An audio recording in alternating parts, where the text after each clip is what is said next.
Doctor Khalilur রহমানের যে press ব্রিফিংটা, সেটা নিশ্চয়ই আপনারা দেখেছেন, আমিও দেখেছি। আপনাদের কাছে কি মনে হয়নি যে ওনার কণ্ঠ কিছুটা নরম?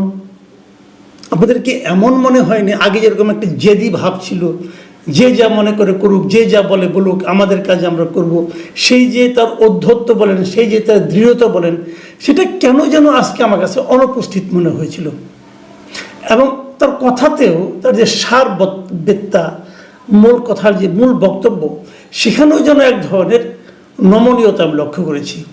উনি কি বলেছেন সেই মানবিক করিডোর নিয়ে, যে রাখাইন রাজ্যের জন্য একটা মানবিক করিডোর দেওয়া, সেই বিষয় নিয়ে উনি কি বলেছেন আজকে, যেটা নিয়ে নাকি এর আগে আমাদের পররাষ্ট্র উপদেষ্টা বলেছিলেন যে আমাদের নীতিগত সিদ্ধান্ত হয়েছে মানবিক করিডোর দেওয়ার। সেই প্রসঙ্গে তিনি যেন একদম উল্টা পথে হাঁটলেন। উনি বললেন যে করিডোর নিয়ে কারোর সঙ্গে কথা হয়নি, এবং আরও বললেন যে কারোর সঙ্গে কথা যেমন হয়নি এবং কারোর সঙ্গে কোনো কথা হবেও না, মাথায় রাখবেন কিন্তু। এবং আমি আপনাদের রিকোয়েস্ট করব, এটা আপনারা স্মরণে রাখবেন যে কারোর সঙ্গে কোনো কথা হবে না। এটা ডিক্লেয়ার করেছেন আমাদের নিরাপত্তা উপদেষ্টা মিস্টার ডক্টর খলিলুর রহমান। কখনো হবে না, কিন্তু কালকেও হবে না, 1 বছর পরেও হবে না, ওনারা থাকাকালীন হবে না। কেন? এটা কিন্তু একটু ব্যাগ্যের মনে হচ্ছে না? আমার কাছে মনে হচ্ছে।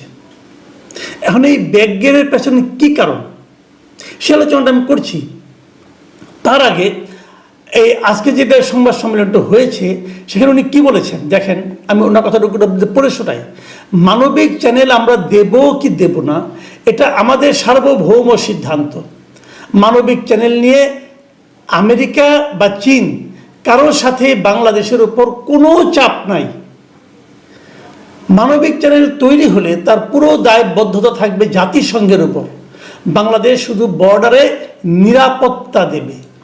খেয়াল করেন, তার মানে আমাদের নিরাপত্তা দেওয়া ছাড়া আর কোনো কাজ নাই। এখানে আমেরিকা নাই, এখানে চীন নাই, এখানে ইন্ডিয়া নাই, কোনো দেশ নাই। কে আছে? কেবল জাতিসংঘ আছে।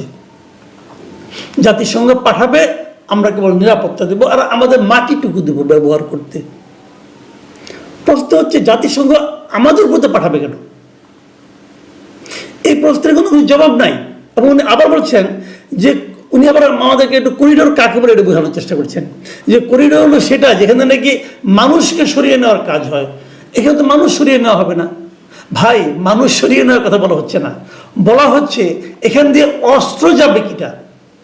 মায়ানমারের সঙ্গে রাখাইনের মানে আরাকান আর্মিদের, বিদ্রোহী আরাকান আর্মিদের দীর্ঘদিন ধরে গৃহযুদ্ধ হচ্ছে।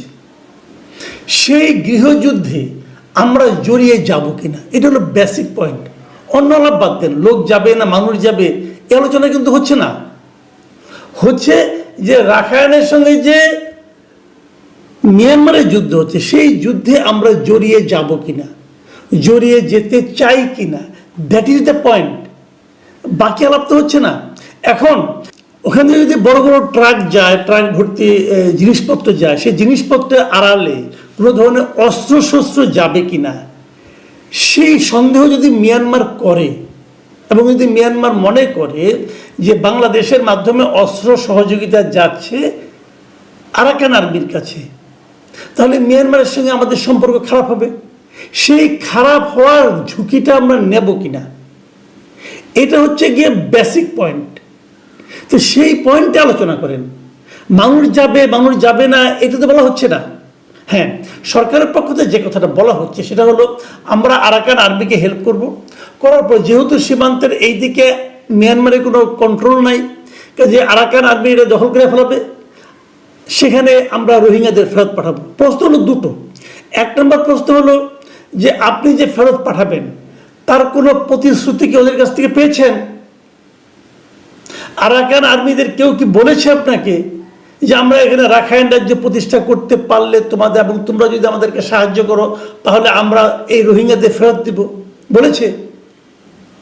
সেরকম তো বলে নাই, কারণ আপনাদেরকে অসুবিধা আলোচনাই করেন নাই, তাহলে বলে নাই। তাই না বললে পরে আপনি নিজে থেকে কেন এই ধরনের একটা উদ্যোগ নিতে যাচ্ছেন? এটা হলো 1 নম্বর প্রশ্ন। এবং তারা যে করবে না, এটা তো এর মধ্যেও তো আপনারা দায়িত্ব নেওয়ার পরেও তো আরও 1.5-2 লাখ রোহিঙ্গা এখানে ঢুকেছে। ফেরাতে পেরেছেন আপনি? পারেননি তো। তাহলে এইটার সমস্যার সমাধান কি?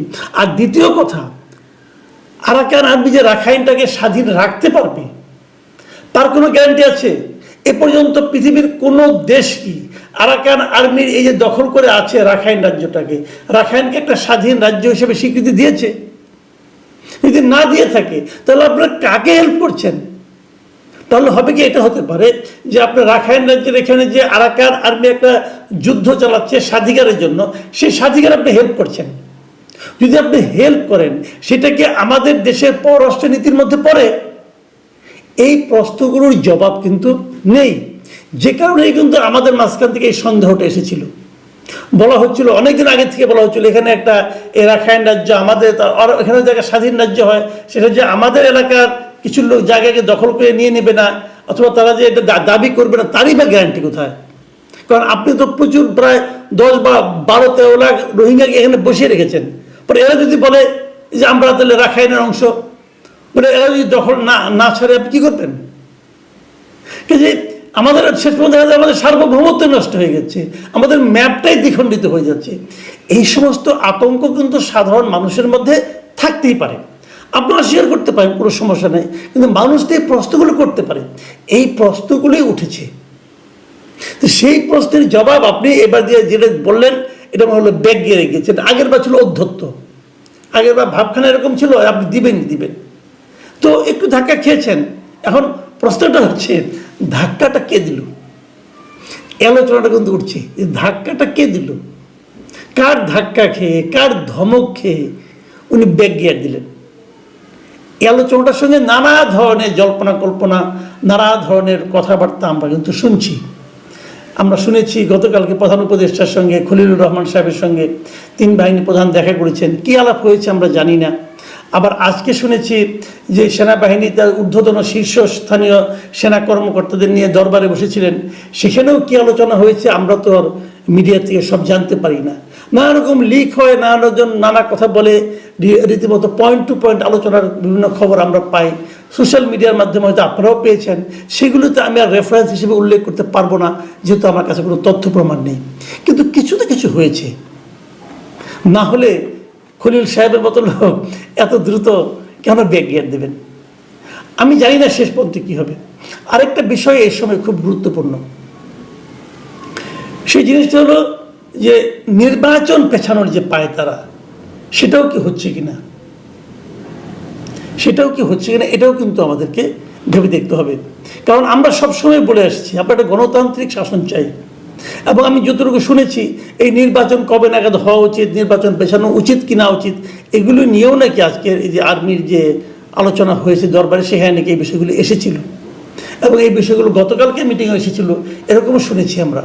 তো সেগুলি সত্য মিথ্যা যেহেতু জানি না, কাজে কোনো দৃঢ়ভাবে বলতে পারি না। তবে আমি মনে করি এখনও সরকারের মাঝখান থেকে, অথবা সরকারের যারা নাকি অনুগত, অথবা সরকারের গভর্নমেন্ট স্পন্সর্ড যে পলিটিক্যাল পার্টি এনসিপি, তাদের মধ্যে কিন্তু সে ধরনের একটা প্রবণতা আমরা লক্ষ্য করছি। আজকে এনসিপির পক্ষ থেকে নির্বাচন কমিশনকে ঘেরাও করা হয়েছে, এবং তারা দাবি জানানো হয়েছে 2টা দাবি। একটা হলো স্থানীয় সরকার নির্বাচন তারা আগে চায়, আরেকটা হলো এই নির্বাচন কমিশনের অপসারণ চায়। এই দুটো যদি চায় তাহলে আবার নতুন করে নির্বাচন কমিশন গঠন, লম্বা সময় লাগবে। সেই লম্বা সময় নতুন কমিশন গঠন করার পর তারপরে আবার কী হবে তফসিল ঘোষণা, এগুলো অনেক, কিন্তু আলটিমেটলি কিন্তু মূল লক্ষ্যটা হলো নির্বাচনটাকে পিছিয়ে দেওয়া। যদি সে ধরনের কিছু হয় আমি মনে করি ঠিক হবে না, এবং আমি এটাও মনে করি নির্বাচন ডিসেম্বরের মধ্যে হওয়া উচিত। এবং আমি যতটুকু শুনেছি এ ধরনের দাবি নাকি বিভিন্ন অংশ থেকে উঠছে, এবং জলভাবে উঠছে। এবার প্রিয় দর্শক, আমরা বরং অপেক্ষা করি, দেখা যাক কী হয়। এখন এ পর্যন্তই। আল্লাহ হাফেজ।